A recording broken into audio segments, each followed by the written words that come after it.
spirits rise. Naughty. And they're dancing. It just makes you smile watching it. Yes, yes, Sir Hairless here.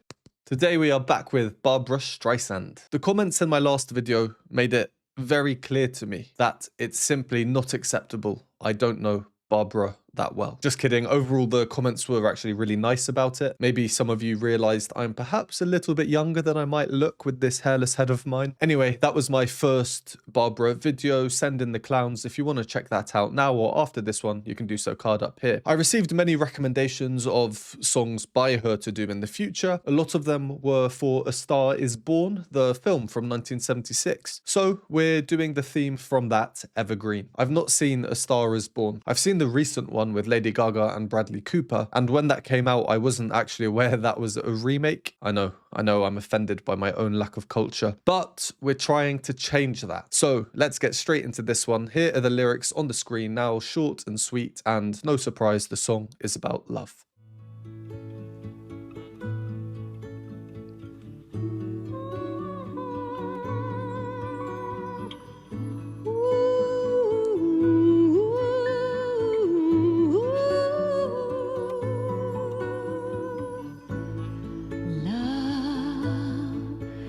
Soft as an easy chair,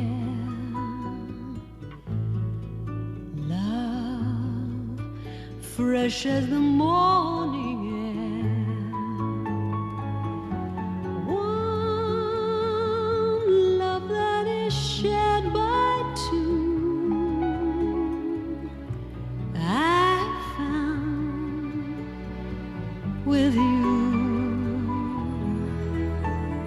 Like a rose. Okay, well, that's the first verse. We're already nearly a minute in. Wow. For that reason, for copyright reasons, I'm going to do the first pause, give some first impressions, give my thoughts, some analysis. If you don't want to hear that stuff, go to the timestamp. That was quite surprising, the hand of Christopherson coming out there. I did a bit of Googling before this, and obviously these two are love interests in the film, but apparently they dated a bit before the film or during. If that's incorrect, please do let me know in the comments down below. Going back to the start, that looks like a donut. It looks like a donut with some chocolate glaze. It's making me really fancy a Krispy Kreme right now. Donuts. Anyway, after the realization that it's in fact the headphone, I allowed myself to become immersed in the music. It's quite a magical song. So far from what we've heard, there's some really interesting things in there.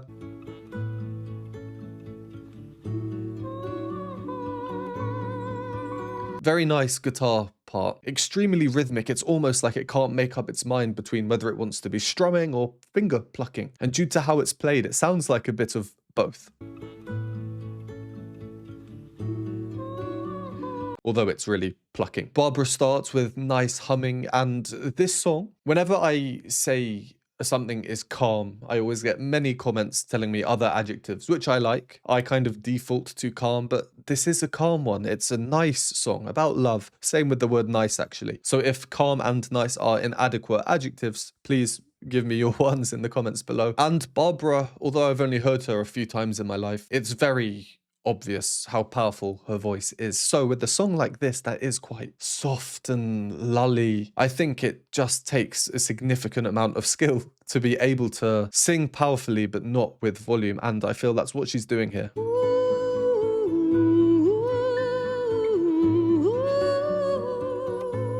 Soft at the end of the phrase there, now implementing a full head voice with the air coming out, as opposed to earlier on, which is a bit more of a blended sound, allowing for some of the more chesty voice to come through and mix with the head voice. We also get the mark tree in the background, really contributing to this magical type of sound.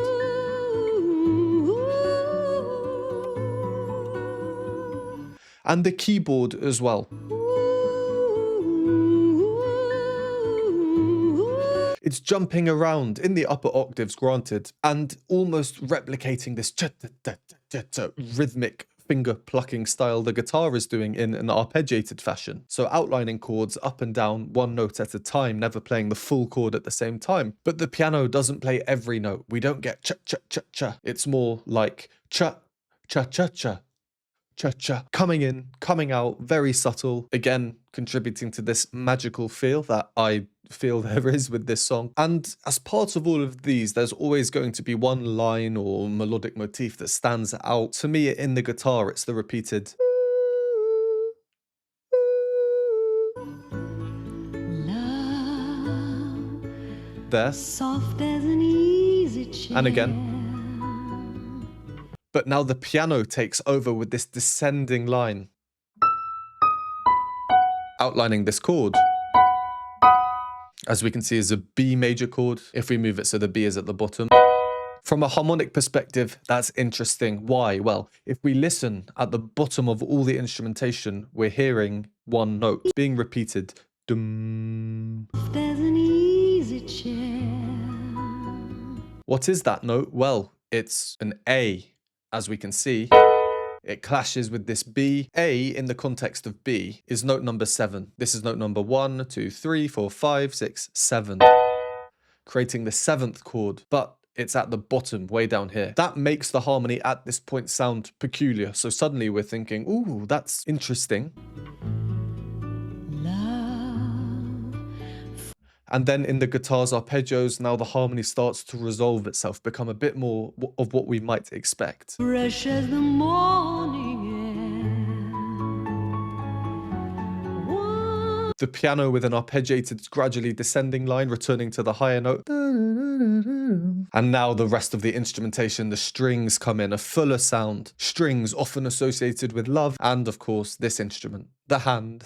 As for Barbra, I'm really enjoying learning how she chooses when and when not to use this really rapid, quick vibrato of hers. Love that is shared by two. Just the first and the last notes of the phrase. They are the longest notes as well, but other singers would choose to put vibrato on the inner notes as well. In a way, it sort of creates a bubble around the musical phrase. Vibrato, very delicate, surrounding the inner notes that are moving around, all straight tone though. Allows for her to do some sliding as well, very subtle. Shared by two. This very intense look she's giving him. Like a rose. And then how almost nonchalantly she's singing. That's probably not the right word, but she just looks so relaxed, so at ease with singing like she does. If you enjoy these videos or find them helpful, please consider supporting me. Patreon has a bunch of exclusive benefits, behind the scenes videos, additional reaction content, Q&A videos, and more. For a one-time donation, you can donate me a hot chocolate at the Buy Me a Coffee link, or become a YouTube member for these groovy emojis and membership badges. And a huge thank you to these lovely people on the screen now. Fresh as the morning And that's where we got to, so let's carry on. air. Like a rose under the April snow. I was certain that our love would grow. Love ageless and evergreen. Seldom seen by two. You and I will make each night a first. Every day a beginning. Spirits rise. Naughty. And their dance is unrehearsed. They warm and excite us, 'cause we have the brightest love. Two lights that shine. All right, by the lyrics there, I think that's the final verse now. So we'll do our second and last pause. They're having fun, aren't they? They are having fun. Like I said, I've not seen this film. I'm assuming this is an actual scene from the film. They are playing the characters, but of course there's a chance that they may be recording the soundtrack and this is actually them as Barbara and Chris. So I'm assuming it's the former, but let me know if it's the latter, because that obviously kind of changes what I'm seeing here. Either way, they really do look like people in love. They are loving it. The little affectations, the handhold, the little kiss. I found it very funny how he starts giggling, you know, giggling, almost like a child, and she almost starts and she grabs him, pulls him back.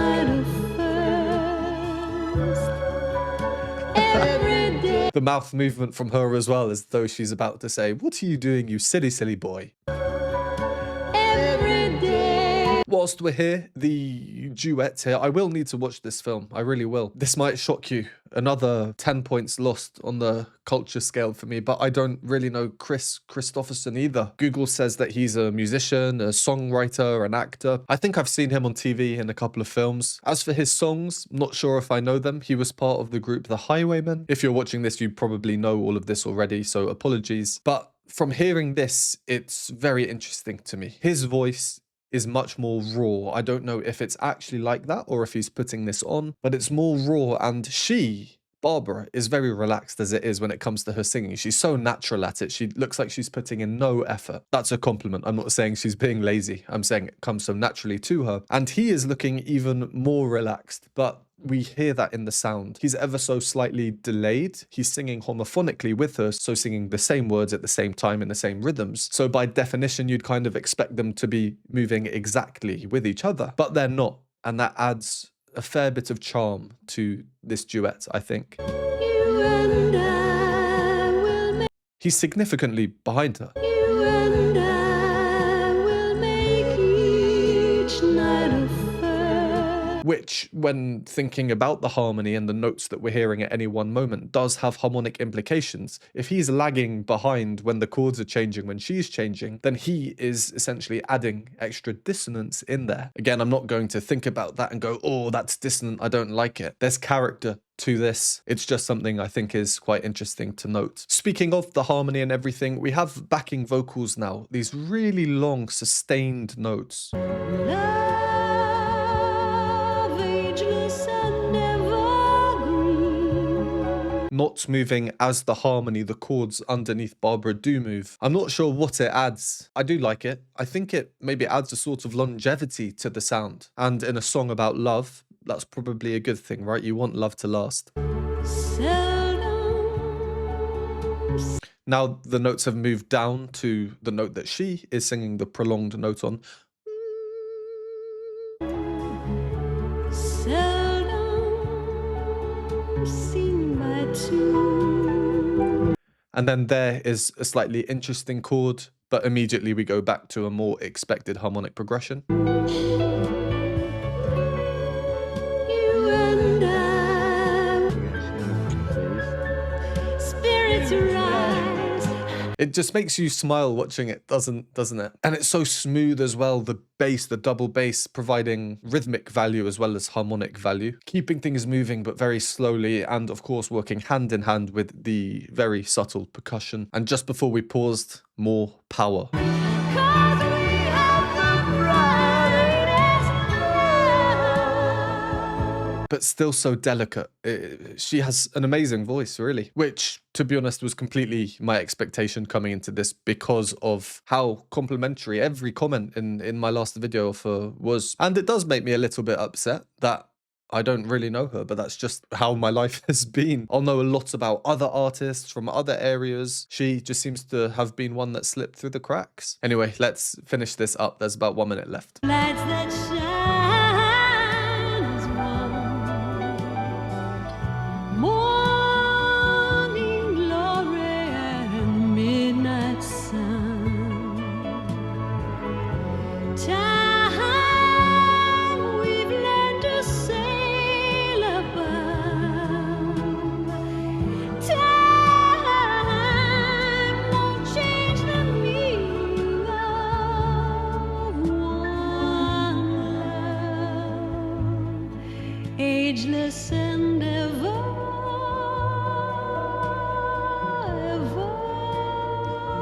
Uy.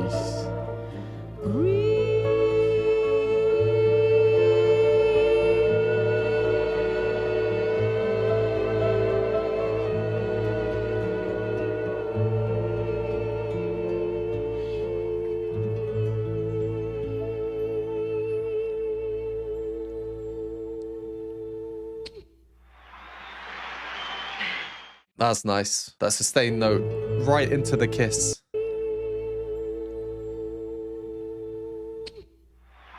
Wow. That's a nice song. It's a nice song. Right from the off, I thought it was nice. I used that word magical, but it wasn't my favorite song in the world. But that final minute we just heard, things got interesting. If you've seen my videos before, you'll know that I love chromaticism when it's used well. Chromaticism just meaning when notes move to the next notes without skipping anything is chromatic, whereas is not chromatic because you miss out that note. And these chromatic inflections, they can really add some emotion to the music. They can be used well to give us dissonance, as we got here, very exaggeratedly so.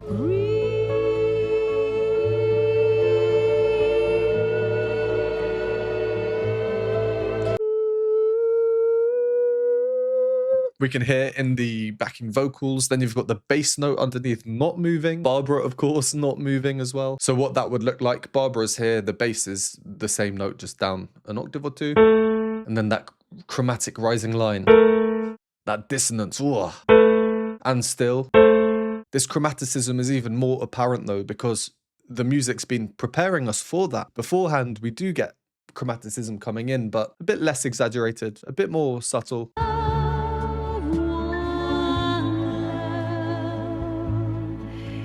Maybe not so subtle, actually. But then again, just after that. Ageless and ever.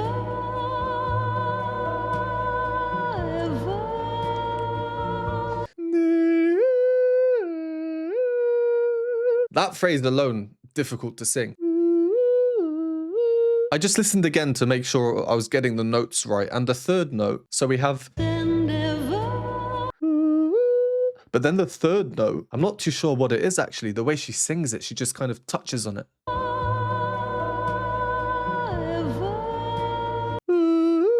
Is what it sounds like to me, which is this. A tritone is that interval, otherwise known as Diabolus in Musica, the devil in music, given that name centuries ago, but for a reason. It sounds, oh, you know, to do with the physics, the frequencies and how they align. So the phrase goes from here to here. Firstly, that is a strange interval as well. It's called an augmented fifth. And then the lower part moves up chromatically, the upper part moves down. So the next two notes are then... So her part is kind of coming in weirdly, chromatically, and we can hear it in the music as well.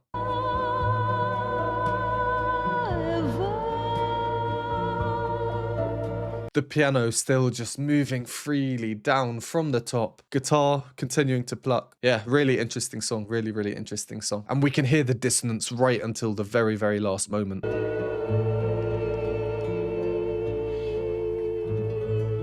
Ah, resolution.